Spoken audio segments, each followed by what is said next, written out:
Hey everybody, welcome to the Daily Sip. It's Will here from Neo, filling in for Oliver today. He is on a trip to Copenhagen this weekend, so I just thought I would fill in and do a little daily sip. And right now we're going to be tasting a Fukamushi from Kagoshima. This is a farmer, Kawaji-san, that I visited last November in Japan, and he's a real specialist when it comes to Fukamushi or deep steam teas. Now these Fukamushi teas are something that have been really popular on our site recently.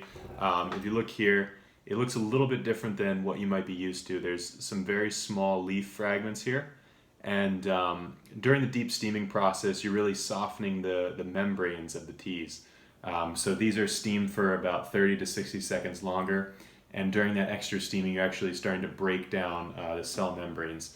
And this creates an entirely different flavor experience, and it creates a very different color as well, which we're going to get into. But these ones are becoming really popular because the reason they do the deep steaming is to make the tea a little bit smoother, a little bit rounder, a little bit less bitter. It actually starts to go into the direction of gyokuro, so it's picking up a little bit of umami, sometimes a little bit of sweetness, although not always. We have a good example of this with the Fukamushi Yamaga, which is a beautiful Fukamushi tea from Shizuoka that picks up this beautiful lychee note and even a little bit of a mango as well. So if you haven't tried that one already, I would definitely encourage you to give it a shot and try it cold brewed. It's amazing. But today we're going to be trying a new tea that we're launching. This tea right here, which is a Fukamushi from the south of Japan. So what I'm going to do here is I have my new Kyushu. It's a glazed one for this instance. And the glazed Kyushus are good because they have a very neutral flavor. So they're not going to alter the tea too much. And also you can switch between teas very easily, so you don't have to do a whole lot of cleaning in between brewings. So I also have a new tea water heater right here. It's the gooseneck from Bonavita. And this lets you be a little bit more accurate when you're pouring. So you have this beautiful little stream here. I'm still getting the hang of it though. So let's take a look at, see, it's starting to brew a beautiful green color. A lot of the little small leaf parts are starting to float to the top, and that's pretty normal. So this tea is actually brewed a little bit differently because the leaf particles are so fine. There's more surface area, so the water is able to extract more from it more quickly. And you only need about 45 seconds for this brewing. So we're going to give it a shot and see what happens. Give it a little bit of time here. So this is a farmer that is really specializing in these deep steam teas or Fukamushi teas. And he laid out like 5 or 6 of them all in a row for us to taste and walked us through each one. And we picked which ones we liked the most and which ones we thought that you all would like the most. So we picked up 2 that we think are really, really good.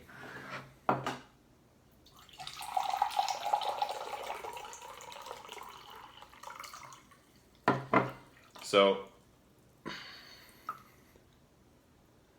this one, believe it or not, this is actually one of the lighter greens. Even though this is a pretty strong green color here, it's still more in the yellow direction. We do have a few teas that are even more green than this. So this one's a little bit lighter. Oh wow, I'm really noticing like this soft, smooth flavor. There's a little bit of a corn note that I like to it, like a sweet corn note. If I just take a look at the leaves here for a second, you can see them here.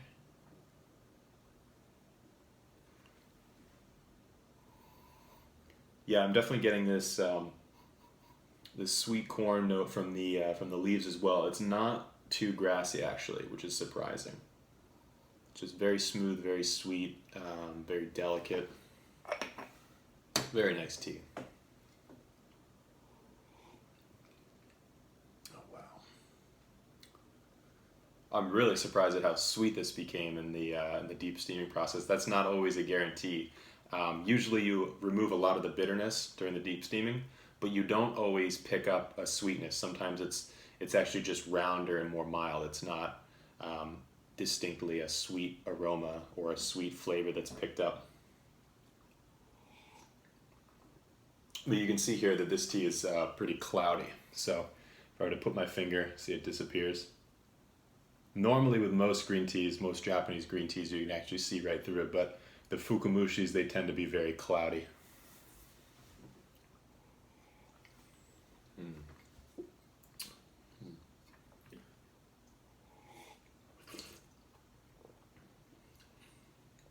Picking up, I'm not as refined as of a tea drinker as Oliver is, so I'm trying to pick up this one note. I want to say it's kind of like a green bean type of note. So I'm thinking like sweet corn, green beans, maybe a little bit of edamame.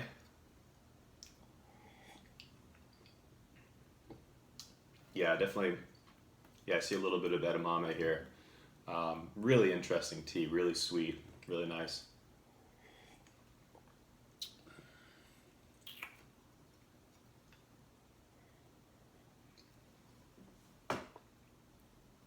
So last November, this was actually the last farmer we visited. We got to see 7 different tea fields, tea farms.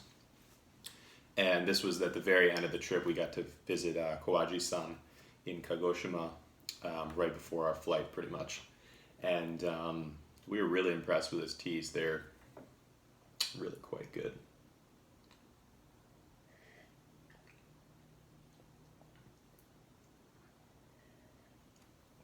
So we have this tea right here. And this is a little bit, this is the lighter one of the two. We also have a purple one. And that one's a little bit darker, a little bit more of a deep green color. So we'll be trying that one as well.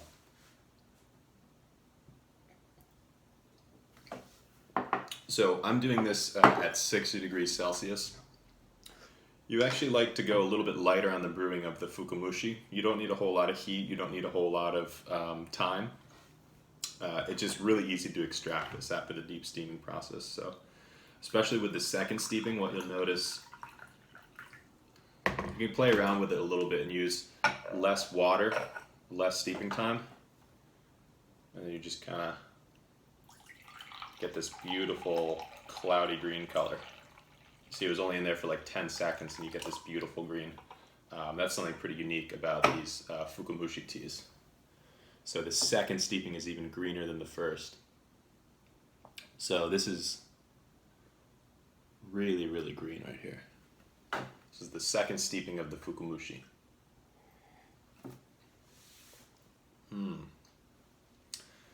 Wow. The sweet corn note is fading a little bit away. It's starting to get a little bit more grassy, a little bit more vegetal. It's still quite smooth, but it is picking up a little bit more of this, a little bit more of this grass, a little bit more of this vegetable flavor, and the sweetness is subsiding just a little bit.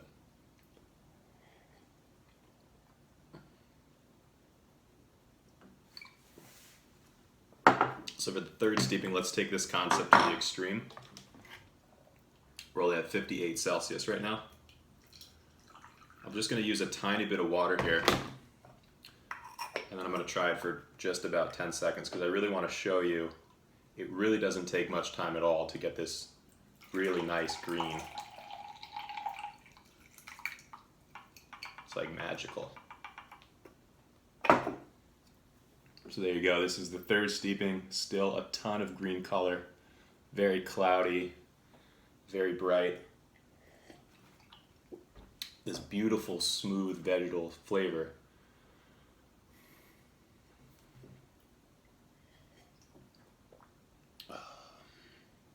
So it's very green, very vegetal, a little bit grassy, but still very smooth. The sweetness is subsiding a little bit, and there's still plenty of flavor here. So let's try that one more time. Say we do a short brewing with only 58 Celsius.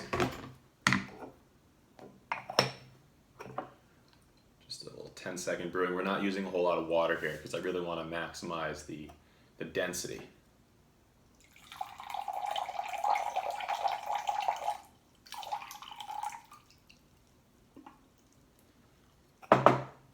Now, have you ever seen a fourth brewing that looks that green still? This is really impressive here. You're really starting to notice, like, because of the deep steaming process, the leaves are just kind of starting to melt right into the water there. It's a lot easier to extract a lot of the chlorophyll from the leaves because the cell membranes have been softened a little bit. Starting to pick up a little bit of a cereal note, actually. Very interesting.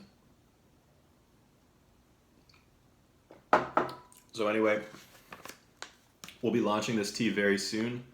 Look for it on our online store. We'll let you know when it's launching.